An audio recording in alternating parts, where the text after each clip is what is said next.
Sejam bem-vindos a mais um episódio do ProsperaCast. E hoje a gente está aqui com uma pessoa especial. Eu tive a honra de chamá-la como meu mestre e meu professor. E hoje nós estamos aqui para falar um pouquinho de dinheiro. Então fica ligado aí, galera. Acompanhe até o final, que vai vir muita coisa boa. Hoje vamos falar sobre educação financeira com o economista e fundador do canal Camaleão Financeiro, Marçal Rogério Riso. Marçal, seja muito bem-vindo. Obrigado por aceitar esse convite aqui para a gente, para compartilhar um pouquinho do seu conhecimento e levar esse tema que é tão relevante, né, para nossos ouvintes aqui, que é a educação financeira. Bom, primeiramente, obrigado, né? E tem uma frase importante aqui, né? Que sempre o aprendiz supera o mestre. Então, eu que hoje estou aqui aprendendo com você, certamente esse bate-papo a gente vai evoluir muito aqui. Agradeço a oportunidade e vamos lá, vamos bater um papo aqui importante sobre educação financeira. Opa, legal. Obrigado mais uma vez aí por aceitar o convite, né? Obrigado pela palavra aí. E vamos lá, conta um pouquinho pra gente, Marçal, como que foi essa ideia, né, de chegar à sua formação em economia. Então você já tem uma bagagem aí, né? Já tem uma história nesse mundo aí de finanças e veio essa ideia de criar o canal Camaleão Financeiro. Como que surgiu essa ideia? De onde veio? Comenta um pouco pra gente também como foi a sua formação em economia, por que a escolha desse curso, né? E como que é essa caminhada nesse mundo aí de economia e finanças? Bom, Vitor, o que aconteceu? Vamos por partes aqui, né? Eu sou natural de Jales, cidade perto aqui, a 160 quilômetros de Três Lagoas, e eu fiz economia porque eu queria ser político. Então, o meu sonho era ser político. Então, desde os 12 anos de idade, eu colecionava santinho, eu assistia horário eleitoral, sempre gostei da política, né? Rapaz, é a primeira pessoa que eu já ouvi falar que tinha o sonho de ser político. Que legal. E aí eu busquei um curso que tinha muito a ver com política. E nas pesquisas que eu fiz, eu vi que economia ou sociologia, né, que depois a gente buscava a vertente da ciência política, me levaria muito próximo ao mundo da política. Eu acabei optando por fazer economia. Aí eu fiquei 5 anos na faculdade. As disciplinas que eu mais gostava eram disciplinas que envolvia setor público, questão de crescimento econômico, desenvolvimento econômico. Tinha interesse pelas disciplinas voltadas aí para as finanças, mas não tão quanto eu tinha pelas disciplinas que envolvia o setor público, porque a minha intenção era ser economista no setor público, né? Tentar depois ir para a área política. Nesse meio, vamos dizer, no meio da faculdade, eu tive uma professora, a professora Vera Cepeda, que ela soube do meu sonho. Ela falou: então você vai falar em público, você vai pesquisar, você vai desenvolver um pouco mais esse lado voltado para a política. E nisso eu comecei a falar em público, peguei o gosto de falar em público. Aí ela falou: por que você não dá aula? Aí eu fui fazer mestrado, fui fazer uma especialização, depois eu fui fazer mestrado, e aí acabei entrando no mundo acadêmico e não saí mais. Aí eu deixei a política de lado e fiquei no mundo acadêmico. Mas durante o andar da carruagem aí no mundo acadêmico, eu fui vendo que a educação financeira estava muito distante do aluno, muito distante dos próprios professores, muito distante da população em geral. Aí eu desenvolvi a ideia de buscar um pouco mais de informação, pesquisar o mundo da educação financeira e dos investimentos. Então, dessa forma, eu deixei a ideia do setor público, ingressei na ideia, no mundo, vamos dizer assim, da educação financeira. Então foi essa trajetória, um pouco diferente, mas, digamos assim, acho que eu cheguei num caminho interessante, né? Num caminho que a política feita com P maiúsculo ajuda pessoas. E eu acredito que a educação financeira também ajuda pessoas. Então, a ideia da política ficou para trás e assumi a ideia de ser educador financeiro hoje. Então, desde 2016, eu venho pesquisando, venho tentando, né, ganhar conhecimento nesse mundo da educação financeira. Legal, muito bom. De fato, a educação financeira é um tema que eu acho que precisa ser mais difundido, mais trabalhado. A gente vê que o brasileiro não tem uma cultura né, de buscar a educação financeira, ainda falta muito. Agora que está começando a entrar na base da grade curricular ali, né, nas escolas de ensino médio ali, não sei nem se isso já foi para o ensino fundamental, se não ainda acho que deveria também, é muito importante, né, aprender desde cedo. A gente vê que países mais desenvolvidos têm isso, né, na grade ali. Eu vi uma reportagem, certa vez, não lembro se foi no Fantástico, falando de Singapura, né, que lá eles começam desde muito cedo, até na pré-escola, né, a falar de dinheiro, falar de finanças, né, então aprender a lidar com isso é de fato algo que faz a diferença na vida futura, mas é uma sementinha que tem que ser plantada o quanto antes melhor, né? Mas nunca é tarde também para poder se desenvolver.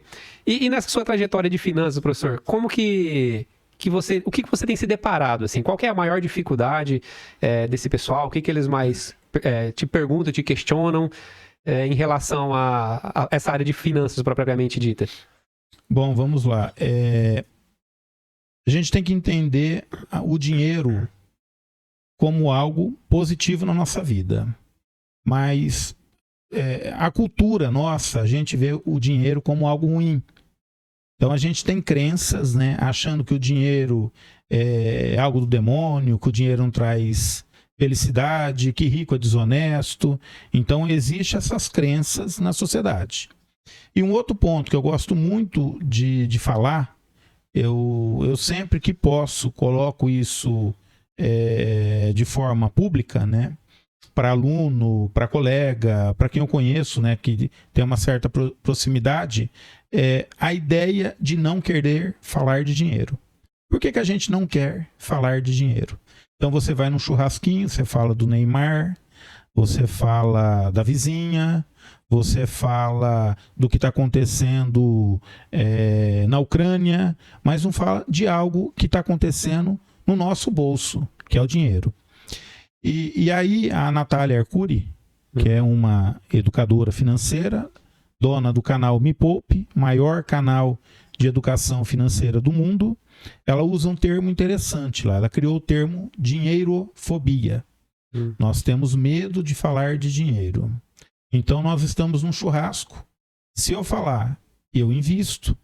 Se eu falar que as minhas ações lá na minha carteira vão bem, você vai falar que eu sou metido, você vai falar que eu quero me aparecer, então eu não vou falar de dinheiro. Eu estou bem com o dinheiro, mas eu não vou falar. O inverso, eu vou te falar que eu sou quebrado, que eu não sei lidar com o dinheiro, que eu estou devendo, né? Como diz no Brasil, até as cuecas. Aí você vai falar o quê? É um imbecil, uma besta, um burro e não sabe lidar com o dinheiro. Então, tanto para o lado positivo como para o lado negativo, falar de dinheiro é algo que assusta as pessoas. Então, a gente tem essa pegada de não falar de dinheiro. Então, a gente não aprende nem com algo próspero, né? Até o nome aqui, eu gostei do nome do canal, né? O Prospera, a gente está aqui trocando ideia, nós estamos aprendendo, né? Exato. E se eu ensinar algo para você de educação financeira, você vai aprender. Mas nem sempre você está disposto a ouvir. A nossa sociedade está dessa forma. E o contrário também, você aprender com meus erros. Sim. Então, quando a gente não fala de dinheiro, a gente não aprende nem com os acertos e nem com os erros. Então, esse, para mim, é o pior problema que a gente vive na sociedade brasileira. E tem um detalhe, eu acredito que isso tem um propósito. Tem muita gente ganhando com o brasileiro endividado. Então pode ter certeza que tem uma parcela aí da população que gosta que o Brasil continue desse jeito. A gente vivendo da dinheirofobia, acreditando que o dinheiro é algo ruim, acreditando que o dinheiro não traz felicidade, acreditando que rico é desonesto, o cara é rico porque enganou alguém. Então tem essa pegada que a gente tem que romper com isso. A gente tem que inverter essa lógica e pensar o seguinte: dinheiro é meio. É meio do quê? É meio de realizar sonho. É meio de você ajudar teu pai. Imagina quantos jovens que vai ter que ajudar os pais. Quantos jovens que vai ter família, vai ter que ajudar o filho. Então vai ajudar por meio do quê? Por meio do dinheiro. Agora a gente não pode também colocar o dinheiro como fim. Então agora eu vou brigar com todo mundo pelo dinheiro. Não.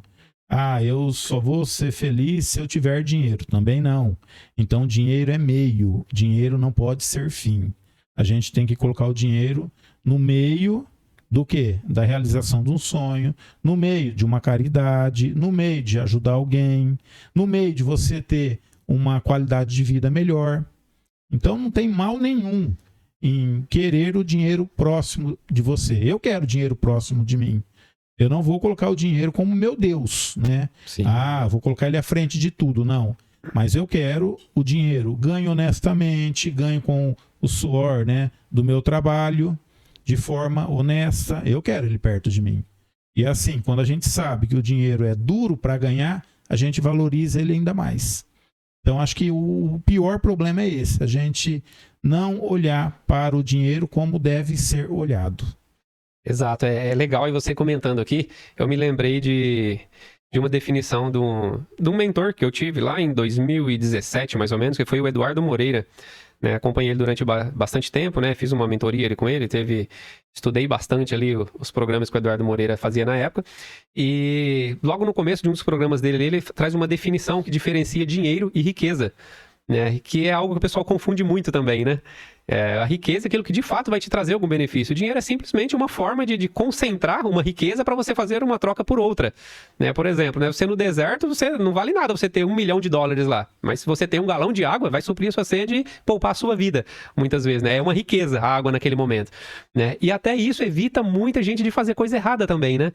De, às vezes, pensar essa confusão de dinheiro e riqueza, às vezes entrar em negócios fraudulentos, né? Igual teve uma época em muitas pirâmides financeiras, né? E aí o brasileiro, por não ter educação financeira e não saber diferenciar, acaba por, no sonho de querer ganhar muito rápido, né, da noite para o dia, né, essas coisas milagrosas, acaba entrando em negócios que acabam levando à falência, inclusive, né, que eu conheci casos assim, infelizmente, né, amigos que entraram nessas pirâmides e se afundaram. Tem negócios bons legítimos, mas nada vem assim do dia para a noite, como o senhor bem mesmo colocou aí, né, tem o suor do trabalho, tem o tempo de maturação para que possa, né, se construir. E dentro dessa questão que você comentou de construir essa mentalidade, vamos dizer assim, né, para o brasileiro, o que você acha fundamental para começar a construir essa base, assim? Porque a gente tem uma cultura, de fato, né, de não valorizar. Como o senhor bem colocou aqui, às vezes a gente conversa até de sexo numa reunião familiar, mas não fala de dinheiro. É impressionante, né? E às vezes parece que a pessoa está sendo querendo se aparecer, se ela fala, né, que está indo bem em finanças e tal, e tem essas travas, né? Como você acha que essas questões comportamentais a gente pode trabalhar para que a gente crie mais essa cultura? Boa pergunta. Um outro ponto, né? Complementar o que você falou, é que a gente tem que tomar um pouquinho de cuidado. A sociedade fala muito no ganhar. Então a gente foca no ganhar, ganhar, ganhar, ganhar, e a gente não foca no gastar. Então, muitas vezes, a pessoa ganha muito bem, mas gasta melhor ainda. O que acontece? Ela não tem uma educação financeira adequada. E aí, ela não tendo a educação financeira adequada, ela vai se endividar e depois pode se tornar um inadimplente. Então, esse é um ponto. Então, nós erramos de maneira geral, a sociedade como um todo. A gente tem filho, a gente fala para o filho que o filho tem que estudar para ganhar bem. E em nenhum momento a gente vai falar para o filho, você tem que pensar como você vai gerenciar teu dinheiro. Como que você vai gastar o teu dinheiro. E um outro verbo importante aqui, o investir. Colocar o dinheiro para trabalhar para você. Então eu sempre costumo brincar, né? Uma brincadeira séria aqui, você ganha o seu dinheiro, verbo ganhar, aí você gasta uma parte desse dinheiro, faz uma parte sobrar, que não é sobrar de certa maneira, você direcionou aquele dinheiro para aquela caixinha, ela vai lá para o investir. O que é o investir? É você colocar uma roupa nele e mandar ele trabalhar. Fala, ô dinheirinho, vai lá, vai trabalhar. Põe o uniforme nele e manda ele trabalhar. E ali ele vai trabalhar por meio dos investimentos e vai te trazer rendimentos. Então, isso é uma outra coisa que a gente deveria aprender um com o outro. Então, eu acredito que a partir do momento que a gente disseminar a cultura do gastar de forma inteligente e do investir de forma inteligente, vai ter a troca de ideia. E uma outra coisa, algo que já mudou muito. a informação. Hoje nós estamos aqui, ó, trocando informação, gerando um conteúdo que está falando de dinheiro. Quando não tinha internet, não tinha YouTube, era muito mais difícil disso acontecer.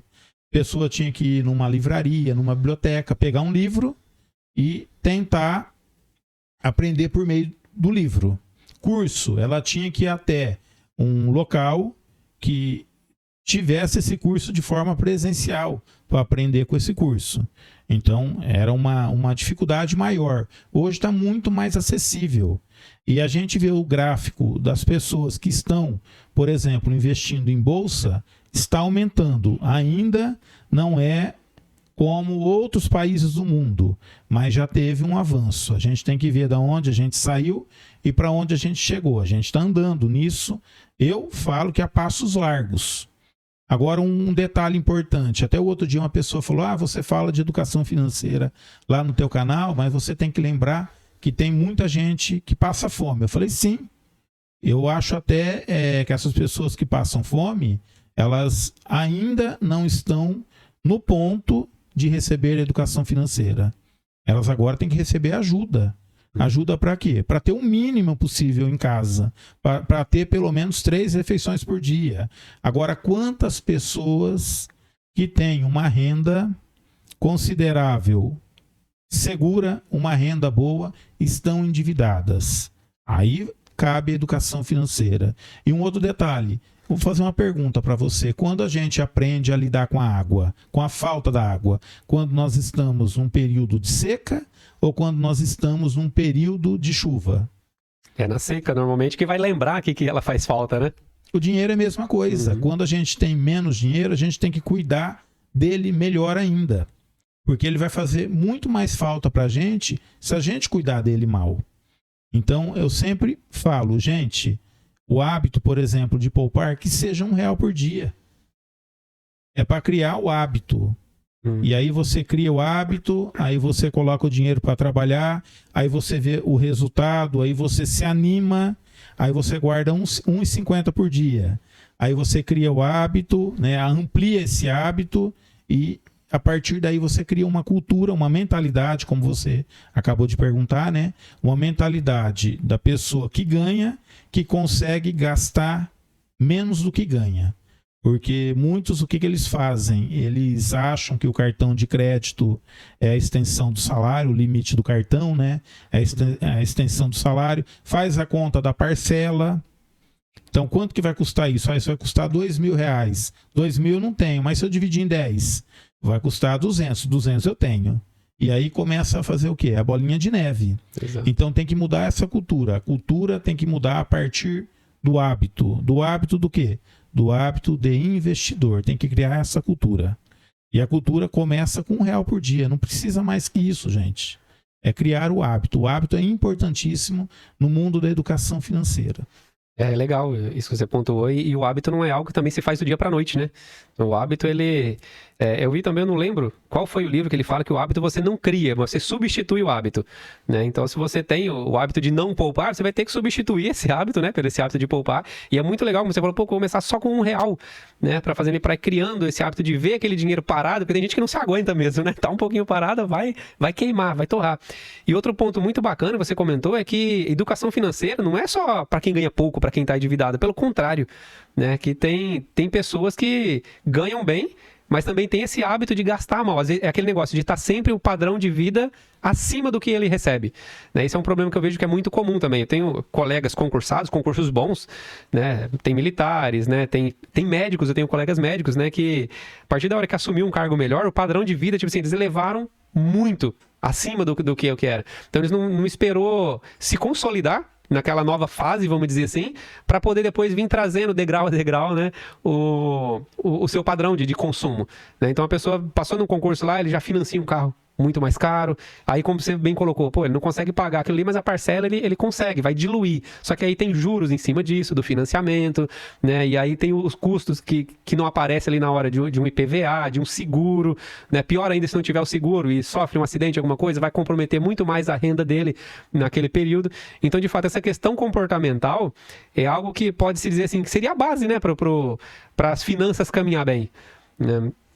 E um outro ponto, né, que eu me lembrei aqui também foi que essas pessoas que evoluem mais, vamos dizer assim, eles acabam tendo esse hábito muito mais cedo. Eu vi um vídeo do Flávio Augusto, foi bem engraçado, até que ele estava num podcast, né, comentando, se eu não me engano, era com o Thiago Brunet. E daí o Thiago pergunta para ele faz duas perguntas em seguida. Ele fala, cara, quanto você vendeu o seu time de futebol? Quando você vendeu? Aí fala, próximo dos 2 bilhões. Eu não lembro se era dólares ou reais, mas próximo de 2 bilhões, é muita grana. Fala, agora me fala uma coisa, quanto custa esse óculos seu?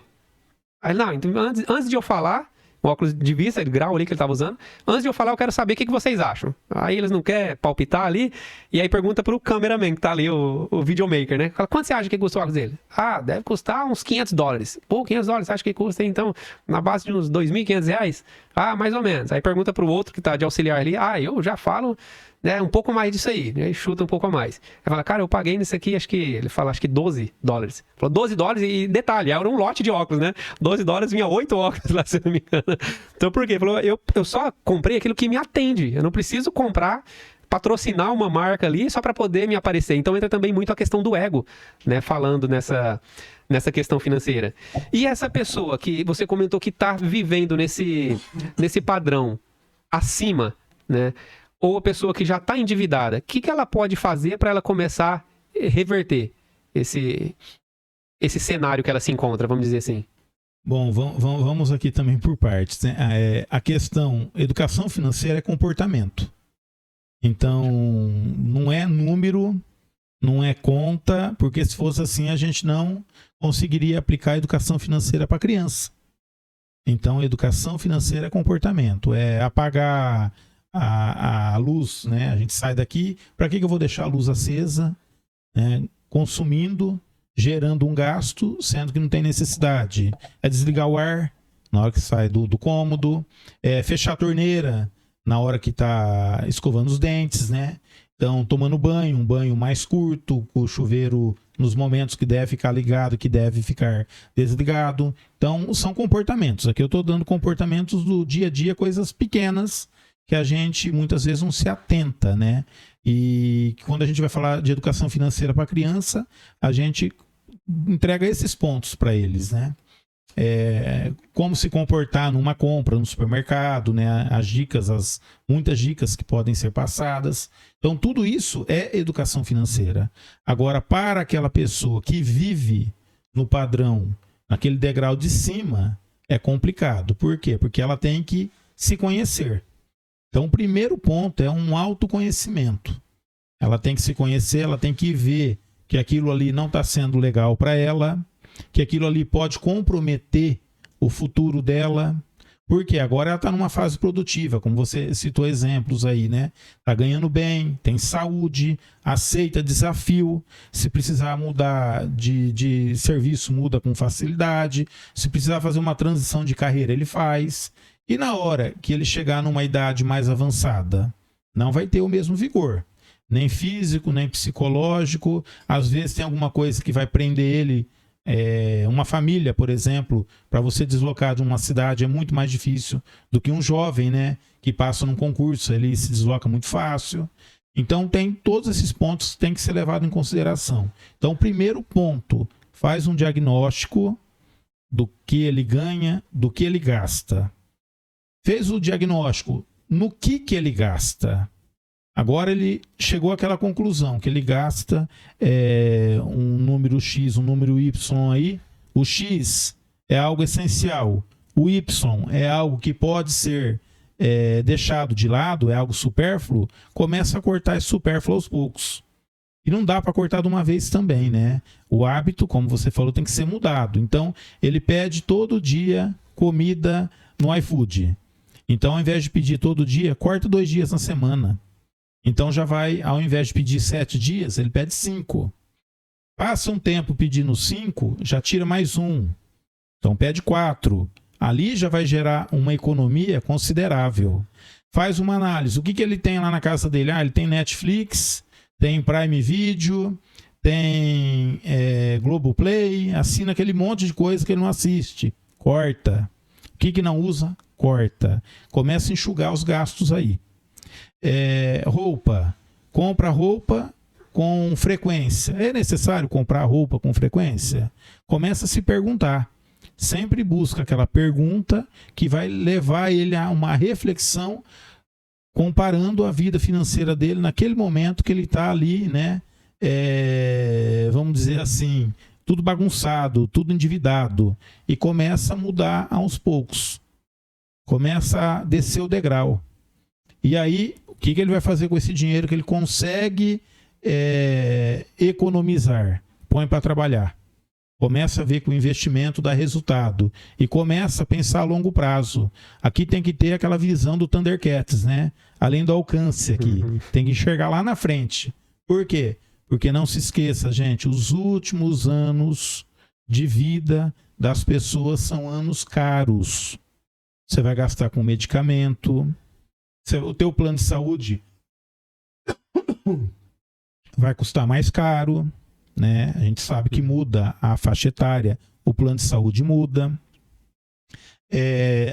Não estou torcendo para ninguém ficar doente, precisar de cuidador, mas se precisar vai ter que pagar um cuidador. Tem que estar preparado. Tem que estar preparado. E tem um outro detalhe aqui que agora eu vou chutar a canela de muita gente, né? Não acredite no INSS. A conta não vai fechar. Então não dá para me esperar que o governo vai fazer tudo por mim. Não dá conta. A conta não fecha. O que eu tenho que fazer aqui? Eu tenho que criar o meu futuro. Eu tenho que enxergar a minha vida financeira, a minha carteira previdenciária lá na frente. Quanto antes você começar, você já tocou nesse ponto, né? Melhor. Por quê? Menos energia agora que você vai colocar ali na tua carteira, para lá na frente ela dá aquele, vamos dizer assim, é igual um avião, né? Vai dar aquela subida e depois você tem um ganho exponencial, o poder do juro composto. Sim. Então a gente tem que começar a ver a vida a longo prazo, gente. Não adianta, eu tenho um problema com questão de quilos, né? Não adianta eu querer emagrecer 20 quilos numa semana. Eu tenho que emagrecer meio quilo por mês, para ao longo de X semanas eu chegar lá nos meus 20 quilos mais leve, não é? Eu vou conseguir com menos esforço, menos sofrimento, mudando pequenos hábitos. Menos risco de desistir no meio do caminho também, né? Porque não fica algo muito discrepante da realidade que vem acontecendo. É muito legal esse ponto que você falou de não mudar muito drasticamente, assim, né? Porque também a gente vê as pessoas às vezes querendo, no calor do momento ali, né? Quer mudar algo muito rápido e aí acaba metendo os pés pelas mãos. Aí faz algo, né, que não fica sustentável, né? Faz por um período e aí escorrega de novo, que até formar o hábito de fato, né? Leva-se um tempo. E você colocou essa questão do INSS, né? Que a pessoa não pode contar muito com o INSS. E o que cada um de nós pode fazer para construir? Por onde começar a investir? Se a pessoa não tem... se ela está saindo das dívidas agora, vamos supor que já venceu esse primeiro passo, né? Consegui quitar todas as dívidas, né? E agora eu vou caminhar ali para produzir de forma que me sobre uma reserva financeira, para não deixar ela ali parada debaixo do colchão. Como que eu posso criar esse hábito do investimento, vencer essa barreira de medo, né, de investir? Porque quando eu fui investir a primeira vez também, dá aquele gelinho na barriga. Tudo que você não está acostumado, né? Você fica com o pezinho ali atrás. Então, para dar esse primeiro passo, o que a pessoa pode fazer? Por onde começar? Qual tipo de investimento seria mais adequado para o investidor iniciante, vamos dizer assim? Então, vamos lá. Então, ela diagnosticou as contas, né?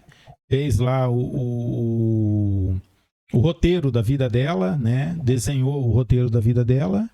E nesse roteiro da vida dela, ali ela teve já a ideia de quanto que ela consegue todo mês aportar em algum investimento.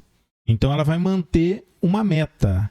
Uma meta, você tocou num ponto importante, uma meta alcançável, né? Não adianta fazer uma meta que eu não alcanço, né? Que vai ser uma meta que eu vou abandonar ela no meio do caminho. Então vamos supor, eu vou voltar lá R$1 por dia para começar, né? Então, todo dia eu guardo meu R$1 lá, chegar no final do mês eu tenho meus R$30, aí eu vou investir em algo. Tem 3 pontos aqui importantes. Eu tenho que entender o retorno que eu busco, o risco que eu topo correr, né? E o tempo que o meu dinheiro vai ficar aplicado, que é o que a gente chama de liquidez. Então, eu vou pegar esse tripé e vou ver o que esse tripé encaixa no dinheirinho que eu guardei lá. então eu quero colocar esse dinheiro daqui a 20 anos eu aposentar. Então eu posso colocar num investimento de longo prazo com risco um pouco maior.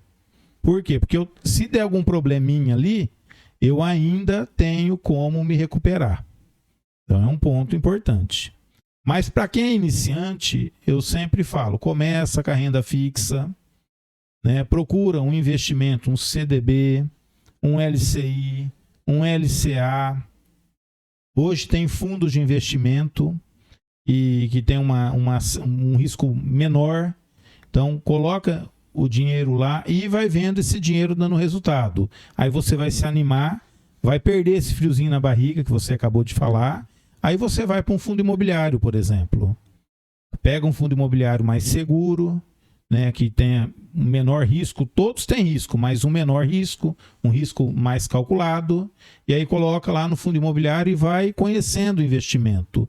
Mas vai dosando isso aí. Já não vai colocar todos os ovos na mesma cesta, gente. Diversifica. Então coloca um pouco em renda fixa, coloca em CDB, LCI e LCA. São 3 fundos garantidos, né? O Banco Central garante até 250 mil aí, né, por CPF. Então, um fundo mais tranquilo, né? Um investimento mais tranquilo. Aí, o fundo imobiliário já é uma renda variável, mas é uma renda que te traz um rendimento mensal interessante, né? Então, coloca lá no fundo imobiliário. Vai obtendo os rendimentos mensais e vai reinvestindo. E vai ganhando confiança. Num passo futuro, aí você pode ir para ações, né? Depois que você se sentir seguro, conhecer bem o investimento.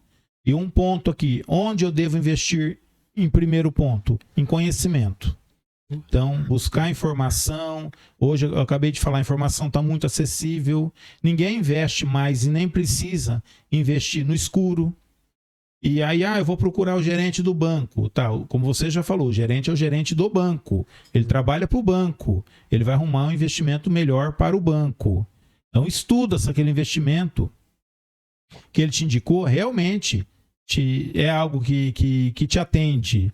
Se não for, aí você pode montar uma conta numa corretora ou discuta com a gerente do seu banco, né, ou com o gerente do seu banco, tenta achar uma alternativa melhor, mas para isso, gente, você tem que estar preparado.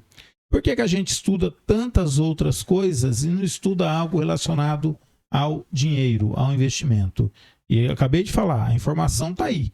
Tá fácil, tá na mão. Tem muito canal no YouTube interessante hoje, falando de investimento, te ensinando o que é um CDB, um LCI, um LCA, um fundo imobiliário, uma ação. Diariamente, tem analista apresentando como que foi o fechamento da bolsa, como que as empresas se portaram ao longo do dia, né, as ações da empresa. Então a informação tá aí, tá solta, gratuita para a gente, e a gente vai ficar preocupado muitas vezes com a novela, né? Com informações que não nos trazem nenhum ganho, e esse que pode trazer um ganho, você colocar o dinheiro para trabalhar para você, você não busca informação. Legal, muito bom. Eu me lembrei aqui de um ponto, né? A gente falando de investimento, eu lembrei que o primeiro contato que eu me lembro de investimento foi na igreja. Por quê, né? Porque eu venho de uma família, né, que tem essa tradição religiosa, né? Meus pais evangélicos. Então, desde criança, né, sempre segui ali em igreja e tal. E na igreja a gente aprende que você tem que seguir os princípios ali, né, de Jesus, para que você herde a vida futura, vamos dizer assim, né?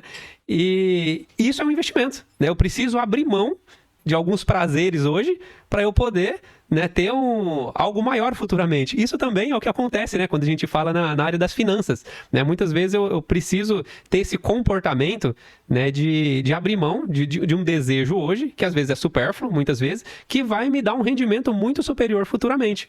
Então é só um lembrete que eu tive aqui, que às vezes o investimento, como se diz, é comportamental. Às vezes não está só ligado a dinheiro. Quando fala investimento, a gente já lembra muito das finanças, lembra do dinheiro, mas vai muito além disso, né? O investimento está presente em diversas áreas aí do da nossa vida. E você comentou dos investimentos seguros aí, LCI, LCA, o CDB. Para quem não teve contato, né? O que significa essas siglas? Né? E onde ele pode buscar mais sobre isso, além do canal Camaleão Financeiro, obviamente, né? Para poder ele ir se inteirando e vendo que tipo de investimento seria mais adequado ali para ele. Tá, vamos lá. Então, o dinheiro, ele tá aí, né, no mercado, ele passa de mão em mão. O banco, ele pega o dinheiro de um investidor e repassa para um tomador. Uhum. O que o banco faz? Ele vende, vou chamar de papel aqui. Ele vende um CDB para você, por exemplo. Aí o que você faz? Você empresta o dinheiro para o banco, né? O banco te entrega esse papel, esse CDB, e lá nesse papel tem o tempo que ele vai te devolver o dinheiro com retorno. Então isso seria um CDB. Você emprestando dinheiro para o banco. A empresa, ela também pega dinheiro emprestado. Aí, como que ela pega esse dinheiro emprestado? As grandes empresas, as empresas de capital aberto, elas pegam dinheiro emprestado por meio de ações. Elas emitem, vamos chamar aqui de papel, né? Vou explicar de uma forma bem simples aqui, para as pessoas entenderem, né? Elas emitem um papel, e esse papel também vai para você. Você compra esse papel, que é uma ação, e essa ação fica na tua mão, você fica sócio da empresa por um determinado tempo enquanto esse papel estiver na tua mão. Então, a empresa não foi ao banco pegar dinheiro, ela pegou dinheiro no mercado. Então, é uma forma também de pegar dinheiro. O LCI já é um papel relacionado ao setor imobiliário. E o LCA já é um papel relacionado ao setor de agronegócio. Onde você consegue comprar esse papel, entre aspas, aqui? Em qualquer banco. Se você for hoje no Banco do Brasil, por exemplo, você consegue colocar o teu dinheiro tanto em CDB, quanto em LCI, quanto em LCA.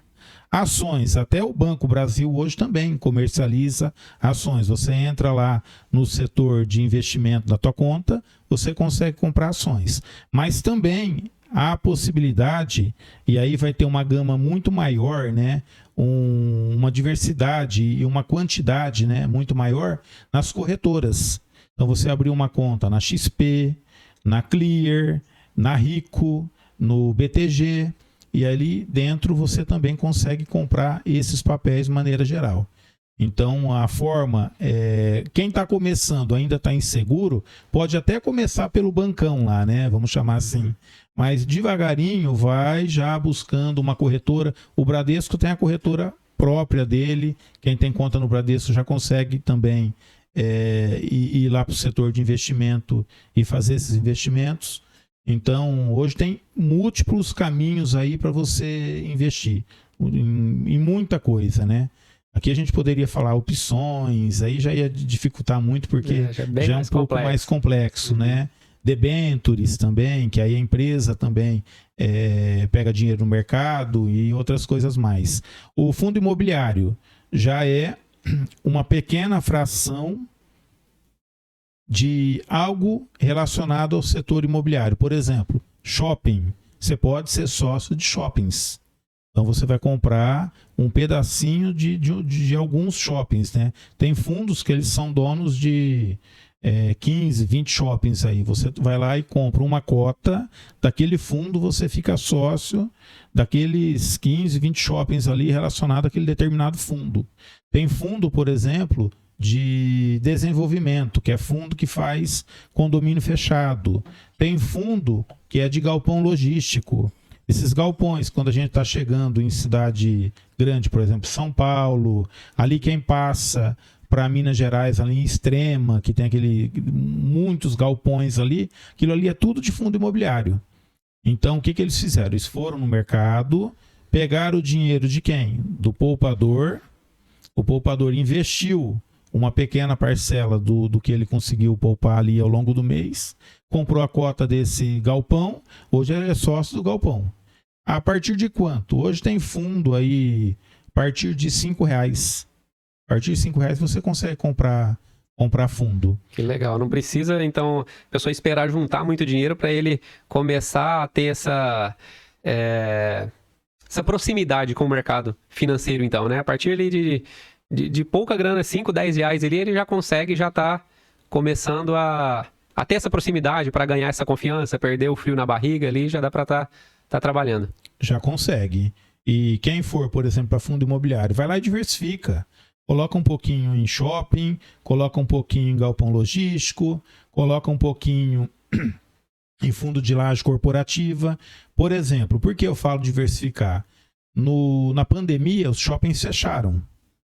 Então, quem tinha toda a grana dele num fundo de investimento imobiliário de shopping, ficou com a grana parada praticamente.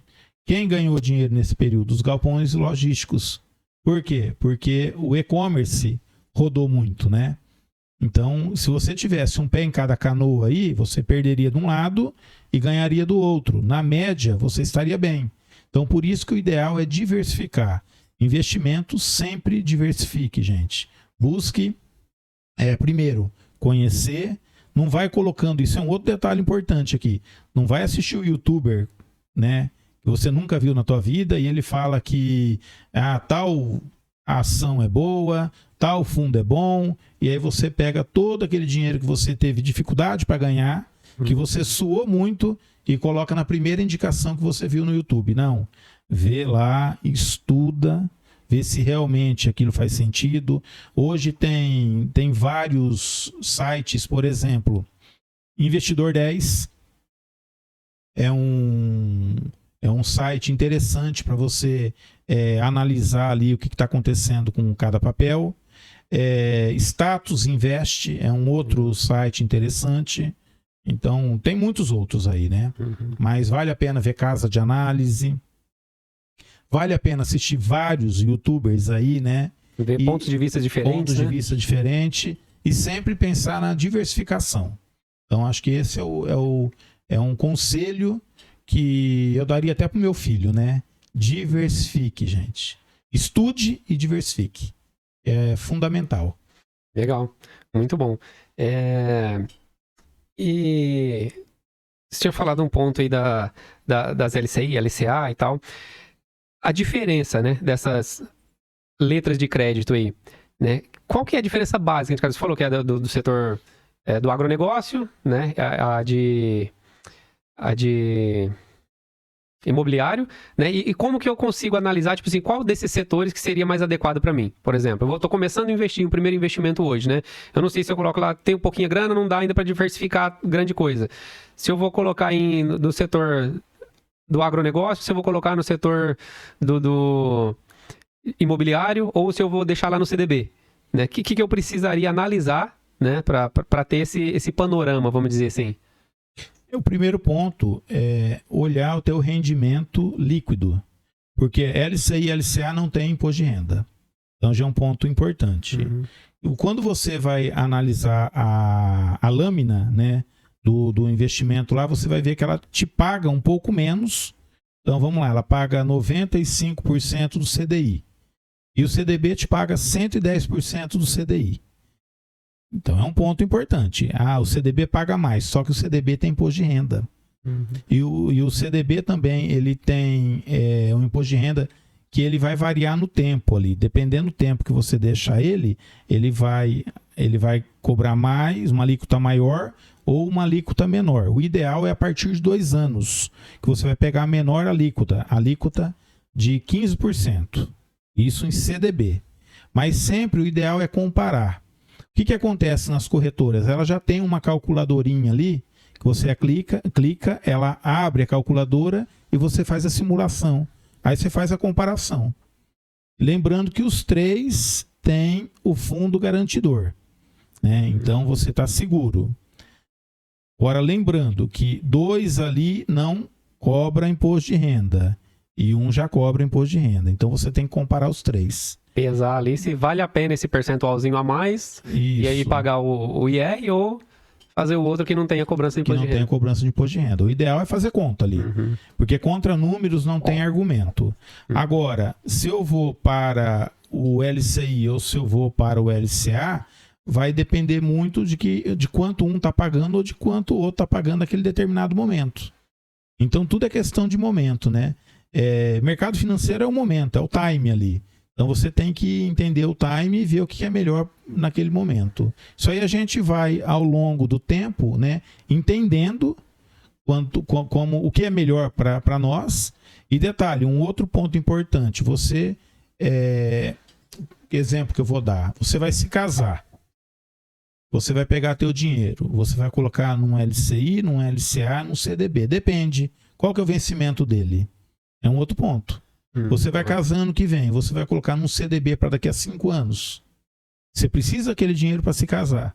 É um sonho que você tem, não é? Dinheiro é meio de você realizar o sonho. Qual que é o sonho? Casar, fazer uma festa bonita para a namorada aí.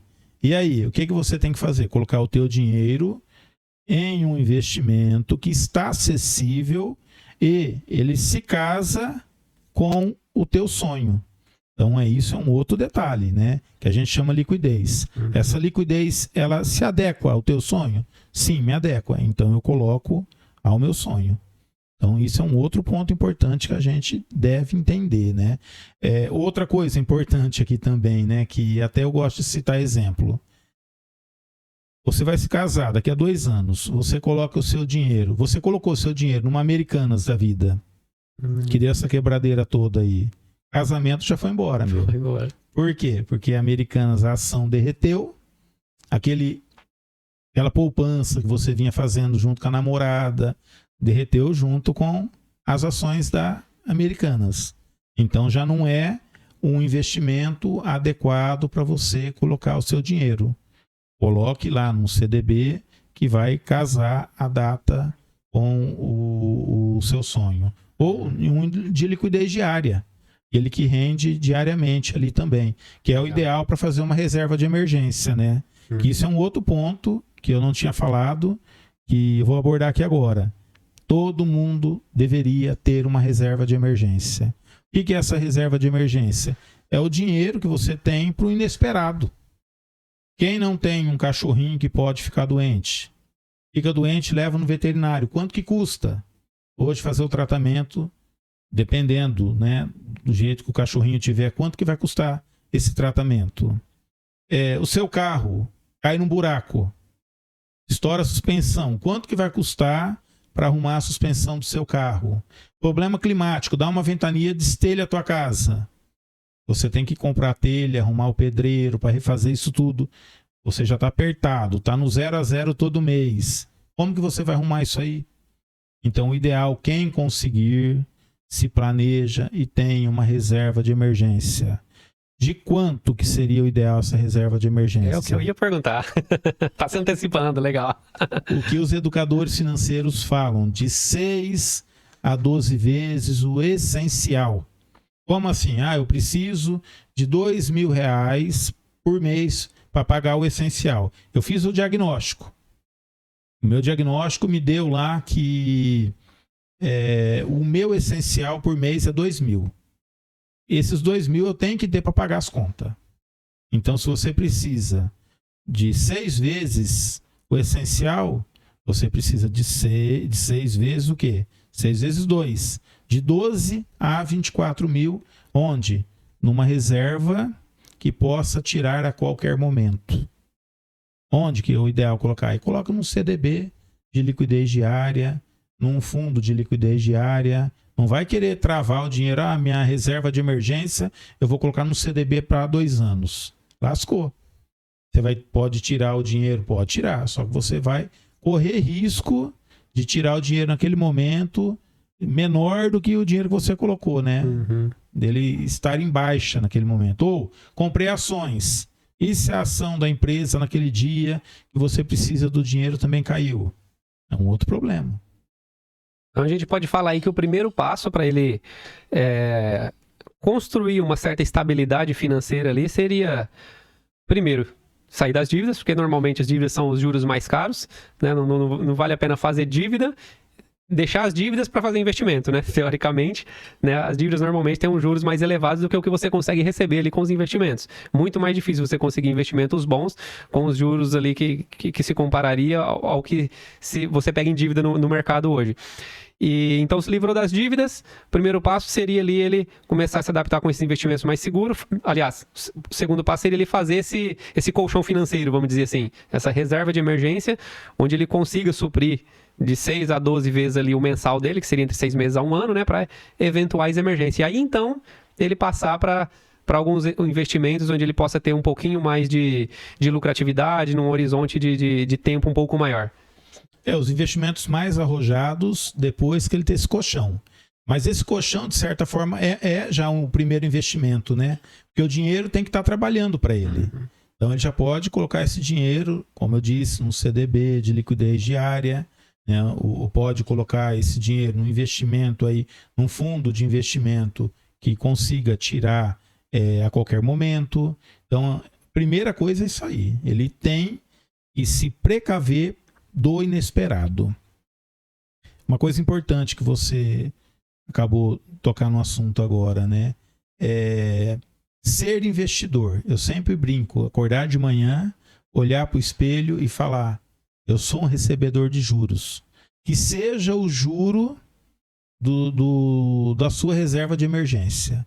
E não acordar de manhã, olhar para o espelho e falar: eu sou um pagador de juros. Então é o primeiro ponto que você tem que acordar de manhã, todo dia, e lembrar: eu recebo juro, eu não pago mais juro. Então, tira isso da sua vida, de ser pagador de juros. Como você faz isso? Diagnosticando primeiro, né? Se conhecendo e, a partir dali, direcionando seus ganhos, seus gastos, de uma forma mais inteligente, para poder criar reserva de emergência, para depois poder caminhar para o lado do investimento. Legal. Você falou desse diagnóstico, né? E não sei como você sugere fazer esse diagnóstico, né? Se com acompanhamento de algum profissional, ou se a própria pessoa tem alguns mecanismos ali que ele possa usar para poder ter esse autodiagnóstico, vamos dizer assim, da situação. O que você recomenda para a pessoa dar um primeiro passo para começar a se entender ali? O diagnóstico, eu penso assim, né? Pode ser numa caderneta, num papel de pão.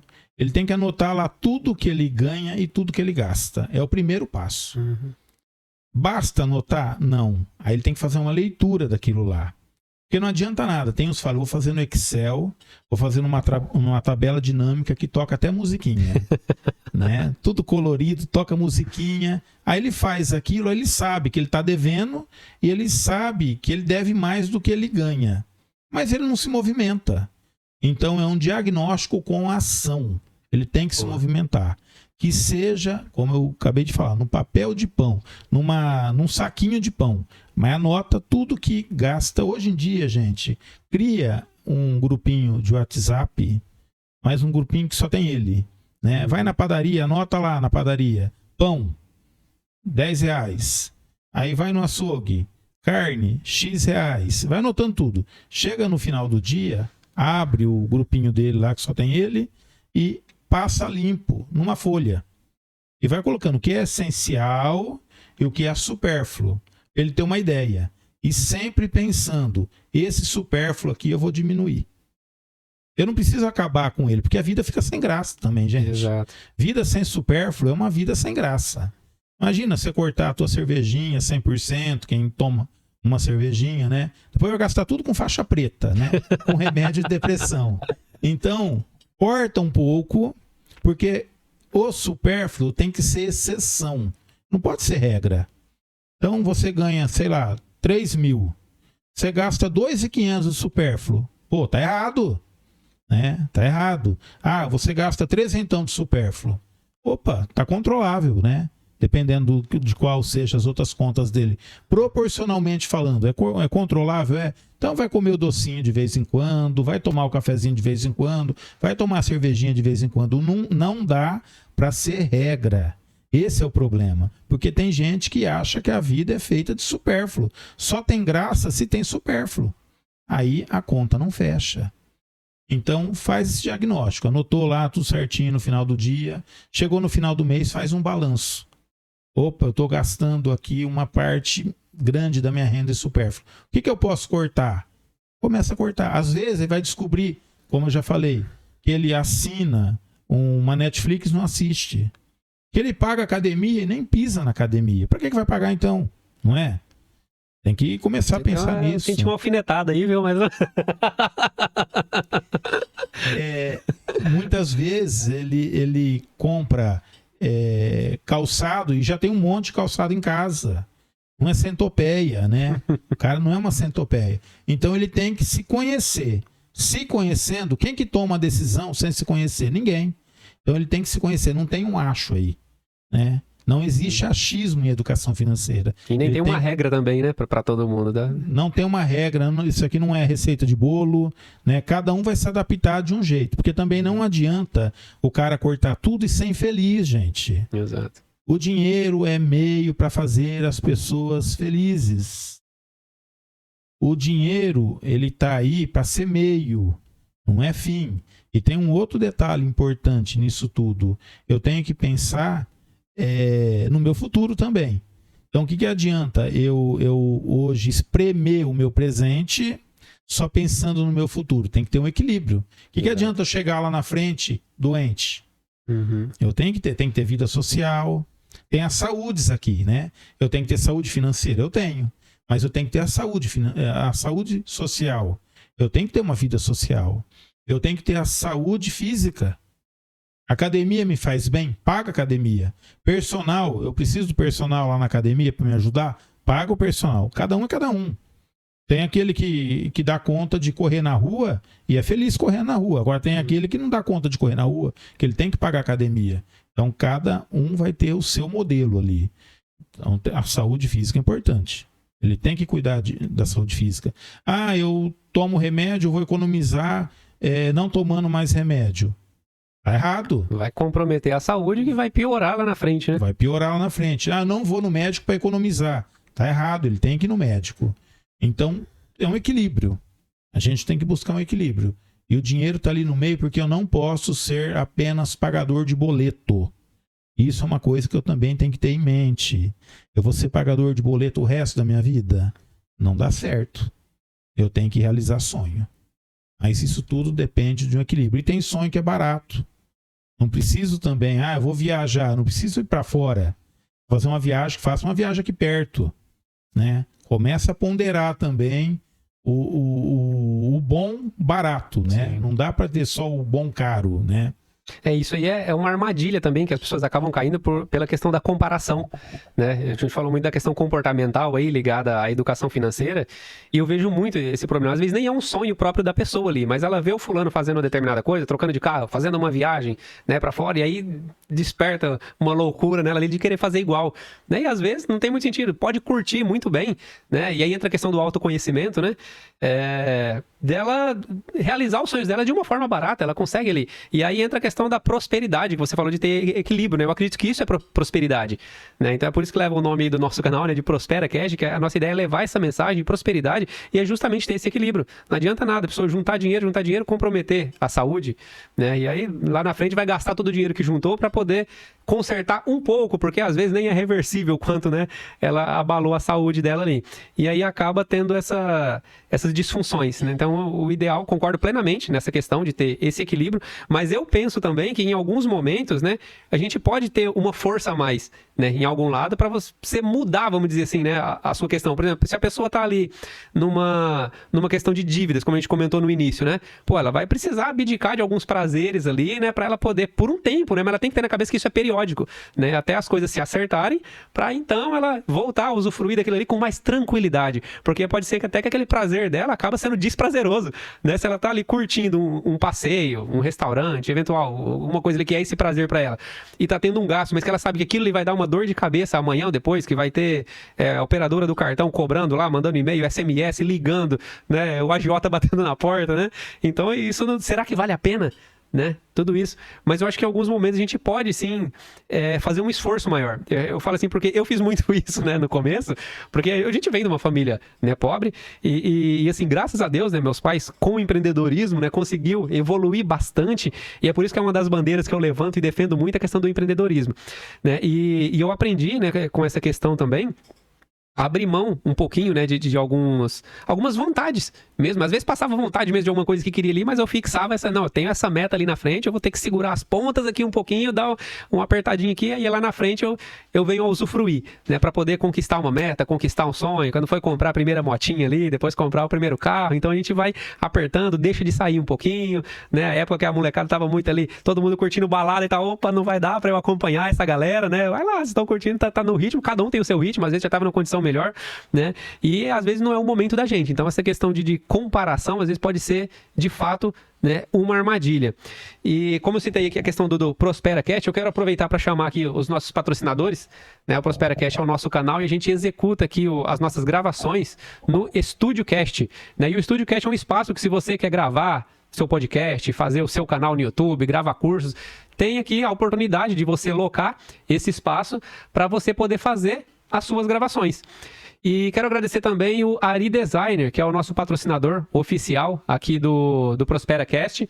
E esse é o Ari Designer, está aparecendo aí na tela para vocês, né? É uma gráfica de um amigo nosso aí, Ari, que oferece tudo em papelaria para vocês, em MDF, tem loja lá no Mercado Livre, na Shopee, tem o site próprio que vocês podem conferir, tem muita novidade lá. E o Camaleão Financeiro, que apareceu aqui pra gente, que é o canal do nosso amigo aqui, grande professor Marçal. Eu quero até que depois você comenta pra gente um pouquinho dessa ideia, né, do porquê desse nome, Camaleão Financeiro. E vamos lá, quem que é o próximo que aparece na nossa tela? StúdioCast eu já falei, tem o Prospera, que é o nosso canal, a Prospera Treinamentos, né? A Prospera Treinamentos faz parte do nosso grupo aí, e acompanha lá também nas nossas páginas do Instagram, que em breve vai ter muita novidade aí para vocês, trazendo treinamentos em algumas áreas que provavelmente vai ajudar você a construir mais prosperidade na sua vida. E a Saborear Sorvetes. A Saborear Sorvetes também é a nossa patrocinadora aqui. E aproveitando para convidar vocês para conhecer a Saborear, que está participando do festival Bar em Bar, que é um festival promovido pela Associação Brasileira de Bares e Restaurantes, onde premia alguns pratos especiais, né, de restaurantes, bares, cozinhas, né, onde você pode comer fora, e tem diversos empreendimentos participando desse setor aí, e tem muita novidade. A Saborear tá lá com um prato especial, vai lá conferir, se gostou, faz a sua votação lá, você pode votar de 1 a 5 estrelas, isso para todos os restaurantes participantes, né, então você vai votando e depois na média ali vai ter um destaque para a empresa que teve o prato mais elaborado, e, enfim, vai lá conferir o seu prato. E voltando aqui então para o nosso bate-papo, professor, né? Eu vi ali o logo do Camaleão Financeiro. Comenta pra gente de onde surgiu essa ideia. Por que do nome Camaleão Financeiro? Bom, eu vou até pegar o gancho que você falou, que nós temos que muitas vezes abdicar de sonhos, né? De muitas vezes desejos para prosperar, né? Às vezes até para pagar uma conta. E a ideia do Camaleão passa por isso. A gente está em constante transformação, conforme o ambiente, né, que nós estamos inserido, ele muda. No mundo financeiro, a gente também tem que mudar. Então, o camaleão é justamente isso. É a figura do camaleão, né, de um bichinho tão simpático. Ele meio que se protege mudando de cor, né? Meio não, ele faz isso, né? Mudando de cor. E a gente tem que se proteger mudando também. Boa. Então, isso é uma mudança que você acabou de falar, né? Para prosperar. Então, eu mudo os meus hábitos que eu tinha, porque agora eu tenho uma meta diferente. Eu tenho uma meta, talvez, igual você falou, de comprar uma moto. Eu tenho uma meta de empreender. Eu tenho uma meta de fazer um curso. Então, o camaleão, ele veio nessa ideia. Nós todos temos que ser camaleões. Nós temos que mudar de acordo com o que está nos rodeando, né? Está no nosso entorno, para a gente sobreviver. Então, e mudança até ao longo do tempo.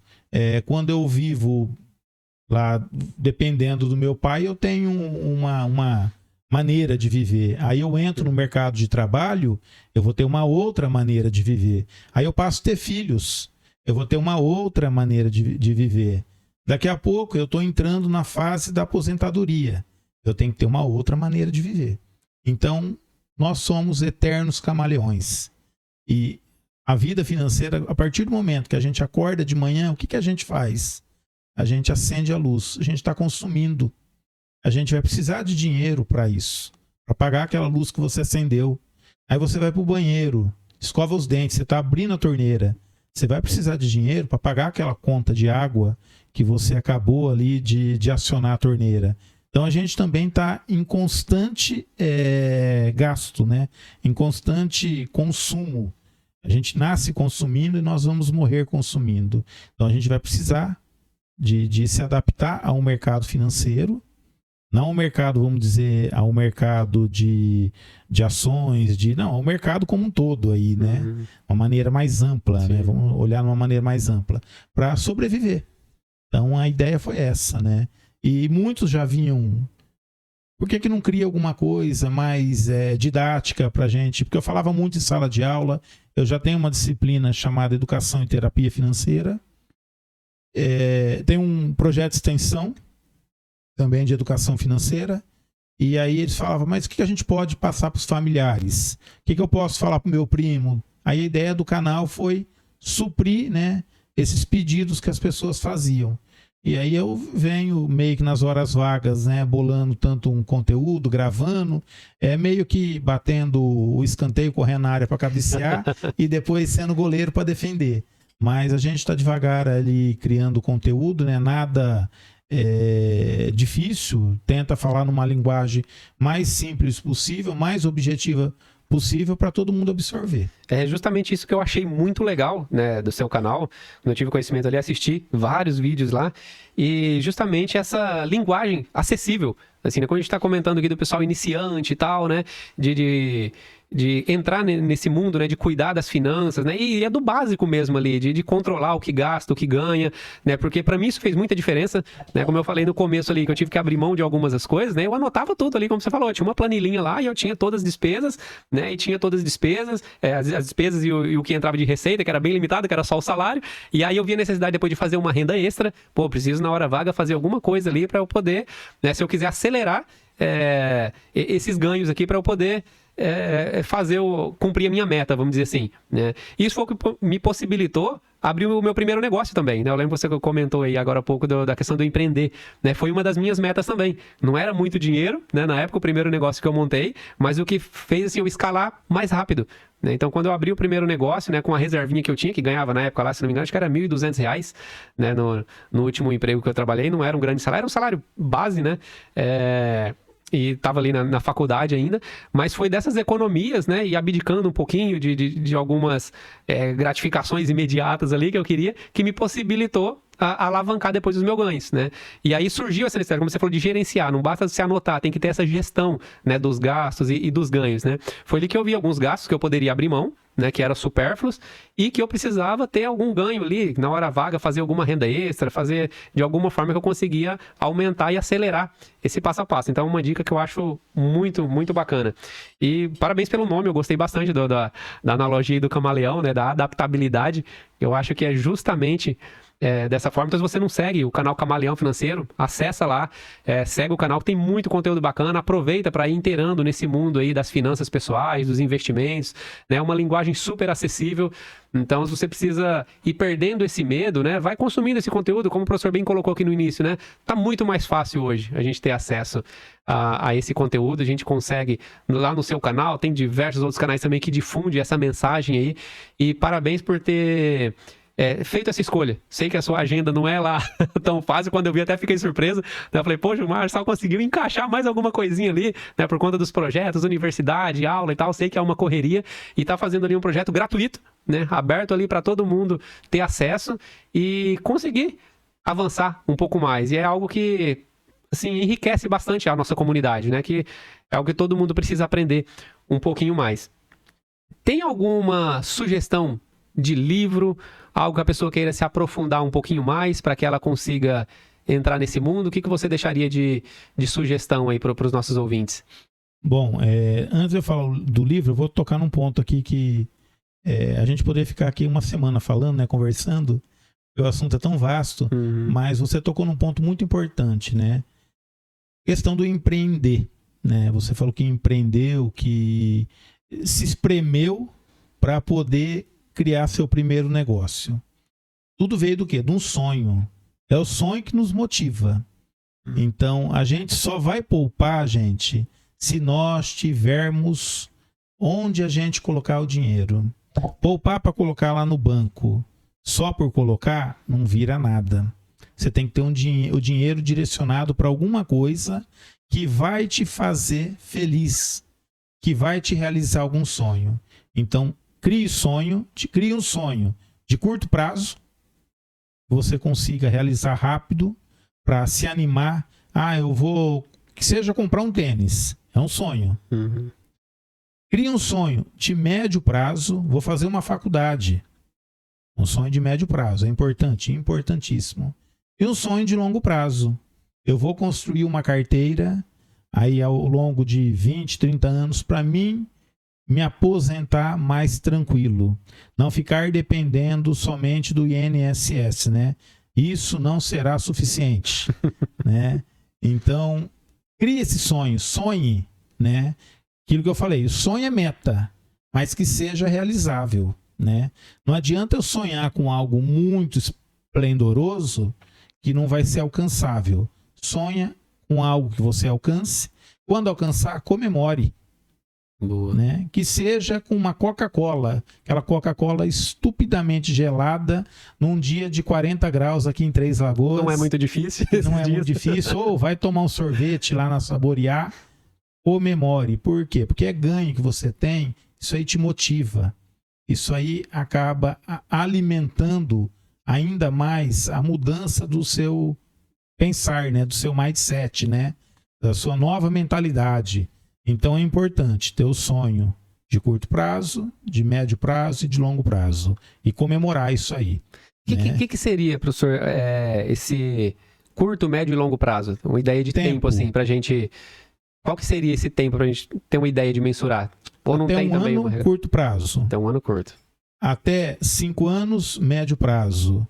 E a partir aí de 20 anos, né? Até eu tenho não vou falar muito não, que eu quero que vocês assistam lá no canal. Tem um vídeo lá de metas. Eu trato disso. Né? Eu deixei... Tem até o quadrinho lá falando dos tempos. Então dá uma olhadinha lá no canal. Mas é isso aí. De curto prazo vai ali até um ano. De médio prazo aí até uns 5 anos. E de longo prazo a partir de 10 anos. Casa própria, longo prazo, né? Você vai estar pagando ela quando você acabar de pagar aquele alívio, né? Uhum. Que te dá, né?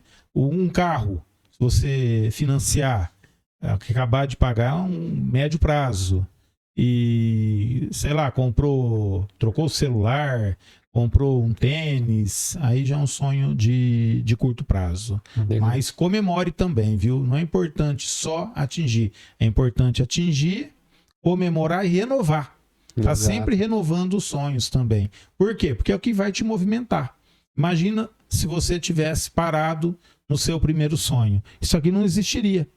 Isso aqui é fruto de um sonho. Exatamente. Aí você se espremeu, se planejou e fez o quê? Direcionou recurso para cá para realizar isso aqui. Então é importante, gente. E empreendedorismo, quando às vezes eu não estou muito contente com o meu trabalho, não é? Estou lá reclamando. Busca novas formas de melhorar a renda, porque educação financeira também é melhorar o ganho. Não é permanecer naquele ganho, ficar contente com aquele ganho, não. Vai fazer um curso, vai mudar de emprego, vai se qualificar. Às vezes você está no emprego, você se qualifica, o teu patrão te valoriza. Consegue uma promoção, um cargo melhor. Uhum. Tem que pensar alto, né? É isso aí. Não seja aquele cidadão que anda com uma nuvem escura aqui em cima da cabeça, né? Com raio, relâmpagos e trovões reclamando da vida. Corra atrás do sonho e corra atrás de melhorar o seu ganho também. Acho que nós temos um exemplo aqui. Eu falei que ia aprender muito com ele, ó. O aprendiz supera sempre o mestre. Isso que nos motiva a continuar professor. Um ponto importante, você falou de livros. Acho que Pai Rico, Pai Pobre não pode ficar sem ser lido. Você vai aprender o que é ativo, o que é passivo. Acho que ali vai aprender a corrida dos ratos. Também tem um vídeo agora lá no canal sobre a corrida dos ratos. Importante entender. O Segredo de uma Mente Milionária é muito bacana, acho que também Muito bom. tem que ser lido. E um ponto importante aqui que a gente tem que abordar também, gente, até a Bíblia fala muito. Tem muitas passagens, eu não lembro bem o número de passagens. Tem um educador financeiro aqui de Campo Grande que ele fala de educação financeira por meio da Bíblia. Então a gente vê que tem muita leitura aí, né, literatura a respeito de educação financeira. Psicologia econômica, tem um livro que chama Psicologia Econômica excelente. Acho que também vale a pena ser lido. Acho que eu tenho esse em algum lugar, do Morgan alguma coisa, não é? Morgan. Eu até vi ele por aqui hoje. É um branquinho do que tem um cifrão na capa e um cérebro, algo assim. Acho que eu até vi ele por aqui hoje. Tem em algum lugar aí. Esse livro vale muito a pena também de ser lido. Por enquanto ficaria nesses 3. Também tem um vídeo lá que eu fiz algumas indicações. Boa. Tem os livros do professor Reinaldo Domingos. Excelente. Terapia Financeira, excelente, também indico, vale a pena ser lido.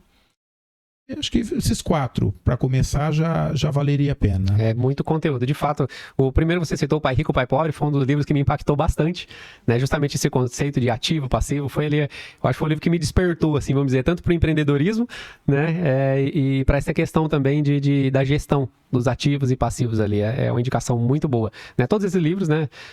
São livros excelentes, né? Que eu já li eles e realmente concordo plenamente. Eu acho que são livros ali fundamentais. Eu ia te fazer uma pergunta e eu me fugi agora. Eu fui falar dos livros. Acabei esquecendo. Tem um que eu lembrei aqui agora, do Primo Pobre. Acabei de ler ele agora. Esqueci o nome do livro, mas vale a pena também. Esse eu não li ainda. Vocês procurem lá o livro do Primo Pobre, é legal. Vale a pena ser lido. O livro da Natália Arcuri, também Me Poupe, é bacana, também vale a pena. Tem muito livro bom, gente. Muito, muito, muito. Hoje a literatura aí de educação financeira é vasta. E vai sair um do professor Marçal? Eu tenho vontade. Legal. Tenho vontade. Eu espero que sim. Quem sabe Espero que sim. Eu lembro que na faculdade você produzia muito ali, né? Então eu acredito que tem muita bagagem aí que dá para trazer pra gente um conhecimento legal aí dessa área também. Vou esperar isso, hein? Vou acompanhar de perto. Eu acho que tem potencial aí de sair um livro bacana. Quem sabe? Vamos ver. Maravilha. Marçal, quer deixar mais algum comentário aí pro pessoal? Alguma dica que eu esqueci de perguntar? E tem uma coisa que eu lembrei aqui, que você comentou agora no finalzinho, que é a questão da casa própria, né? É algo que eu vejo alguns gurus aí da internet comentando, que é contra comprar casa própria, que deveria alugar. E, na sua visão, o que é o mais adequado? O que vai te deixar mais tranquilo? Não é receita de bolo, né? Não dá para falar, para mim é bom ter casa própria ou é bom eu pegar o dinheiro e aplicar? Casa própria é uma segurança. A pessoa muitas vezes quer colocar a cabeça no travesseiro, saber que o lar ali é dela, né? Que ela está tranquila, que pelo menos ela tem uma casa, né, para residir. Eu gosto da segurança. Eu acho que todo mundo deveria ter a sua casa. Acho que eu sou a favor de ter a casa. Eu não sou a favor de não ter, não. Ficar de aluguel. Ficar de aluguel. Eu sou mais a favor de ter a casa. Eu concordo também, e não só por essa questão da segurança também. Eu acho que... eu vejo muito eles falando, mas de uma forma assim... você tirar o dinheiro que você vai investir na casa... né? Se ele ficar rendendo ali para você, ele te rende muito mais. Mas eu acho que essa conta é feita assim, se a pessoa tiver de fato o dinheiro da casa, né? Eu acho que na prática, a grande maioria, né, dos brasileiros compra a casa ali financiada, em parcelas e tal, que hoje, né... É muito bom, assim, vamos dizer, você comprar uma casa hoje, que você paga quase o preço de um aluguel, muitas vezes. Então, acho que não faz, na minha visão, não faz muito sentido, né? A pessoa ter uma casa, pagar o aluguel, porque no brasileiro médio hoje, aí, né, que é assalariado e tal, e tem uma renda mediana, ele não vai conseguir pagar o aluguel e sobrar dinheiro para investir, para ter um rendimento, na grande maioria das vezes, né? Então, na minha visão, fica um pouco difícil. Então, eu sou muito a favor também a gente compartilha da mesma visão aí nesse caso, de que a casa própria, além de ter essa questão da segurança, dele ficar mais tranquilo ali, e também eu acho que em números também acaba valendo mais a pena. Eu acho que ali eles apresentam um mundo perfeito, né? Você já ter o dinheiro, você aplicar bem o dinheiro e receber tudo certinho dentro daquele tempo que vale a pena. Mas a questão é essa mesmo, né? Eu não tenho dinheiro, às vezes eu tenho aquela entrada apertada ali para dar, pago caro de aluguel, um dinheiro que vai e não volta, e muitas vezes o que eu pago de aluguel eu pago de financiamento e ainda fico com o imóvel, né? Exato. Então, e fico tranquilo, né? É algo que eu posso deixar de herança para o filho, um pé de meia aí que depois o filho pode ter. Então, eu compartilho da ideia de ter a sua casa própria. E a segurança, né? Nada melhor. É bom você pegar um martelo e poder pôr um prego na sua parede, né? Acho que Ninguém vai te encher o saco, ninguém né? vai te azucrinar. Acho que essa é uma vantagem que não tem preço. Legal. Maravilha. Tem mais algum recado que você quer deixar? Uma fala, uma frase de impacto aí pra gente finalizar o nosso bate-papo de hoje? Gente, estuda educação financeira, não deixe de investir no conhecimento. Acho que esse é um ponto fundamental. Muitas vezes a gente perde tempo com coisas que não vai nos acrescentar nada, né? Use seu tempo de uma maneira que vai aprender um pouquinho a pôr dinheiro para trabalhar para você, a usar melhor esse recurso.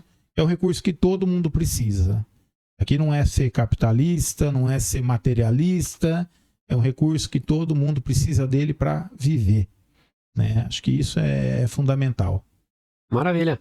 Marçal, obrigado pela sua participação aqui no ProsperaCast. Deu para enriquecer um pouco mais hoje aí com esse bate-papo. Acredito que o pessoal aí que nos ouviu também conseguiu aprender bastante coisa. E deixa o recado aí pro pessoal, segue lá, né? Tem Instagram também? Deixa o arroba aí pro pessoal seguir. Tem Instagram também. Qual que é o... @Camaleão Financeiro. Camaleão Financeiro, o mesmo do YouTube. Então segue lá, adiciona também o Camaleão Financeiro lá e se inscreve no canal, que de fato tem um conteúdo muito valioso. Eu acredito que vai te ajudar também a enriquecer, a fazer você prosperar um pouco mais aí na sua vida e na sua carreira. Valeu, até a próxima, pessoal.